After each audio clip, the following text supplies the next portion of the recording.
అన్న ఈసారి సంక్రాంతి బరిలో ఏ సినిమా మంచిగా సక్సెస్ అవుతుందన్న? నా అభిప్రాయం ప్రకారం అన్న సంక్రాంతికి వస్తున్నాం సినిమా సూపర్ హిట్ కాబోతుంది. ఎందుకంటే అందరు ఫ్యాన్స్ కలిసి చూసే ఏకైక హీరో ఎవరంటే వెంకటేష్ గారు. ఆయనకి సపరేట్ ఫ్యాన్స్ లేరు, అందరు ఫ్యాన్స్ కలిసి అది కూడా ఫ్యామిలీ ఓరియంటెడ్గా ఈ సంక్రాంతికి చూడాలనుకుంటే ఏకైక ఛాయిస్గా సంక్రాంతికి వస్తున్నాం నిలబడింది. అది కాకుండా మొన్నటిదాకా అందరూ డాకు మహారాజా అండ్ గేమ్ చేంజర్ ఈ రెండు సినిమాల గురించే మాట్లాడుకున్నారు, ఎందుకంటే ఆ హీరోస్కి ఉన్నంత క్రేజ్.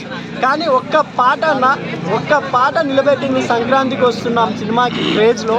అనిల్ రావిపూడి గారికి హ్యాట్సాప్ చెప్పాలి. రమణ గోకుల గారిని తెచ్చిపెట్టారు కాబట్టి రమణ గోకుల గారి వాయిస్తోనే గోదావరి గట్టెన సాంగ్ ఈరోజు మీరు ఇన్స్టాగ్రామ్ కానీ ఫేస్బుక్ కానీ ఓపెన్ చేస్తే మొత్తం గోదావరి గట్టు సాంగే 40 మిలియన్ వ్యూస్తో దూసుకుపోతుంది ఆ సాంగే ఆ సినిమాని సంక్రాంతి బరిలో నిలబడిచింది.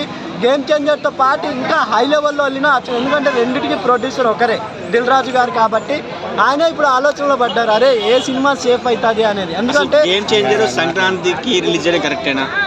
ఆయన ముందు నుంచి కంటున్నాను, కానీ ఆయనకి అన్ఎక్స్పెక్టెడ్గా ఈ ఇష్యూ జరగడం వల్ల టికెట్స్ అవన్నీ రద్దవడం వల్ల పాపం ఆయనకి ఎక్కడో డిసప్పాయింట్. కానీ నా అభిప్రాయం పరంగా గేమ్ చేంజరు సంక్రాంతికి వస్తుంది రెండు సినిమాలు ఆయనకి సేఫ్ జోన్లోనే వెళ్తాయని నా అభిప్రాయం. ఎందుకంటే సంక్రాంతికి వస్తున్నాం ఇప్పుడు ఆ ఒక్క సాంగ్తోనే ఫ్యామిలీస్ మొత్తం ఎప్పుడెప్పుడు సినిమా చూడాలనే అభిప్రాయంతో ఉన్నారు.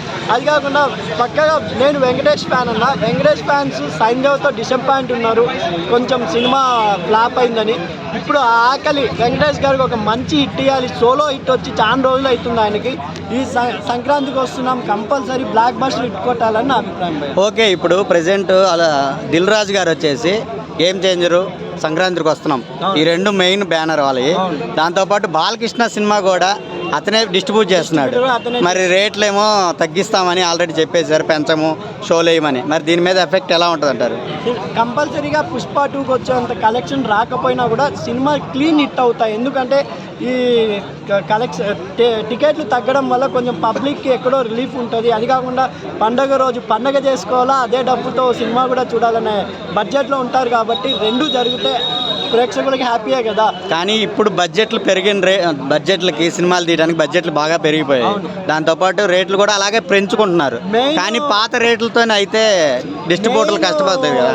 350 crores పెట్టిన గేమ్ చేంజర్కే ఎఫెక్ట్ కాబోతుంది అంటున్నాను. ఇంకేంటంటే ఒక తెలంగాణలోనే కాబట్టి హిందీలో కొంచెం ప్రమోషన్స్ పెంచితే హిందీలోనే రాబట్టే ఛాన్స్ ఉన్నాయి. ఎందుకంటే RRRతో గ్లోబల్ స్టార్ ఇమేజ్ అని సంపాదించుకున్నారు కాబట్టి గేమ్ చేంజర్ అనేది కొంచెం తెలంగాణ ఇసిపెట్టేస్తే ఆంధ్ర అండ్ మన బొంబాయి అటులోనే రాబోతుందని అనిపిస్తుంది. పుష్ప 2 ఎఫెక్ట్ అంటే దానివల్ల గేమ్ చేంజర్ పోస్ట్ పోన్ అవ్వచ్చా? ఇంత పబ్లిసిటీ చేసినాక పోస్ట్పోన్ కాకపోవచ్చు, ఎందుకంటే అమెరికా అంత డల్లాస్లో వెళ్ళి అంత పబ్లిసిటీ, ఎందుకంటే అక్కడ జనాలు చూసే వాళ్ళు ఆశ్చర్యపోయారు, ఇంతమంది జనాలు హైదరాబాద్లో తీస్తున్నామా డల్లాస్లో ఉన్నామా అన్నట్టు జనాలు వచ్చారు కాబట్టి. అది కాకుండా అక్కడ సుకుమార్ గారు ఫస్ట్ రివ్యూ కూడా ఇవ్వడం జరిగింది, ఫస్ట్ హాఫ్ ఇలా ఉండబోతుంది, సెకండ్ హాఫ్ ఇలా ఉండబోతుంది, ఇంటర్వెల్ అయితే బ్లాక్ బస్టర్, క్లైమాక్స్ కి నేషనల్ అవార్డు మొత్తం అలా చెప్పడం జరిగింది కాబట్టి సినిమా అయితే పోస్ట్పోన్ చేయరు.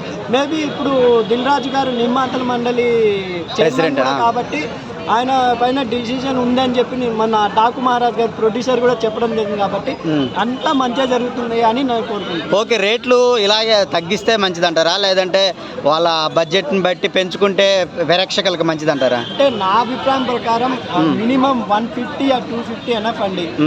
800, 900 పెడితే ఎక్కడో ఓవర్ అన్నట్టు అనిపించింది నాకైతే.